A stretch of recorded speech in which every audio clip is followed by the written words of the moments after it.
In the year 1405, the harbours of Nanjing were unlike anything the world had ever seen. Docked side by side were ships so gigantic that villagers travelling from inland towns swore they were looking at floating cities. Their hulls were tall as fortresses, their decks wide enough to hold gardens, and their sails stretched into the sky like wings of mythical birds. These were the treasure ships, built not for conquest, but to carry wonders across oceans. At the heart of this vast armada stood a man history would remember as Zheng He. He was tall and imposing, his gaze sharp, his voice steady, able to silence storms and sailors alike. Born to a Muslim family in Yunnan, taken as a boy to the court of the Ming dynasty, he had risen from captivity to command through brilliance, resilience and loyalty. Now entrusted with nearly 30,000 men and more than 300 ships, Zheng He was to carry the emperor's will across the waves. To the young sailors nervous about their first great voyage, he told them, "The sea already belongs to heaven. We only travel it to let others know how great our empire is." The fleet set its sails and moved across the South China Sea. From the decks of the treasure ships, the world unfolded like a living scroll. Jungles breathing with birdsong, bustling ports where traders shouted in tongues no one in Nanjing had ever heard, and packs of cinnamon that filled the air so strongly sailors sneezed simply by walking past cargo piles. Every stop was a lesson in wonder. Some rulers offered tribute and friendship at the mere sight of the colossal ships, their silhouettes on the horizon enough to silence feuds. In Malacca, Zheng He arrived in time to quell quarrels between rival princes, offering them ceremonial robes of silk so smooth they glimmered in sunlight.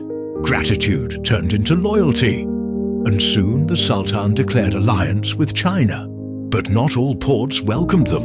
In one coastal kingdom, a proud ruler, hoping to prove superior, captured some of Zheng He's men. The admiral reacted with swiftness few expected. Soldiers stormed the town, seized the offender, and paraded him in chains. Where others would have executed, Zheng He did something stranger. He forgave him. The ruler was released, but bound by an oath of loyalty sworn before the banners of the fleet. It was a gesture that revealed Zheng He's philosophy, mercy, that carried as much power as punishment. The greatest marvel of all came during the expeditions that reached the distant shores of Africa. Local traders presented the Chinese with a creature none of them had ever seen before, a giraffe, whose long, graceful neck towered over men and ship rails. Its gentle stride and spotted skin looked to them like a message from the divine. Zheng He had it carefully transported back across seas to the capital. When the giraffe finally walked in the Imperial court, the people of Nanjing gasped. To them, it was no mere animal, but a heavenly beast, a Qilin symbol of heavenly approval. Poets celebrated it as a gift from paradise. Crowds filled streets to catch a glimpse. Children squealed with delight, and the emperor took it as undeniable proof that the dynasty was blessed. Voyage after voyage, the fleet carried silk, porcelain, and stories of China's grandeur as far as Arabia and Africa. Zheng He built ties, collected tribute, dazzled kings, and amazed common folk, showing the world that China's empire was not only prosperous, but magnificent. Yet behind him, back at court, darker winds stirred.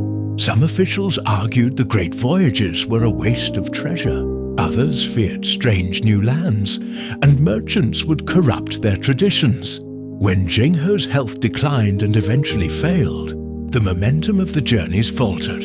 The colossal ships were abandoned, left to rot, even burned.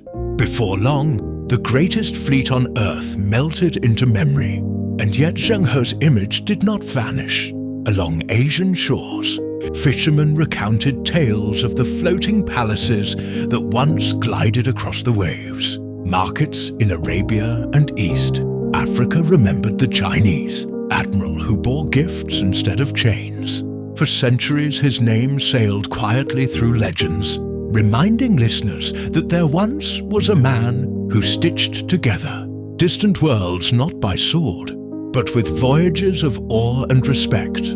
Stand by the ocean at twilight and stare into the horizon. Perhaps the shimmer you catch on the waves is only sunlight scattered across the sea. Or perhaps, if you imagine long enough, you'll see the faint silhouettes of treasure ships still moving steadily westward, carrying Zheng He's spirit, an eternal prince of the seas, toward some new land waiting beyond the horizon.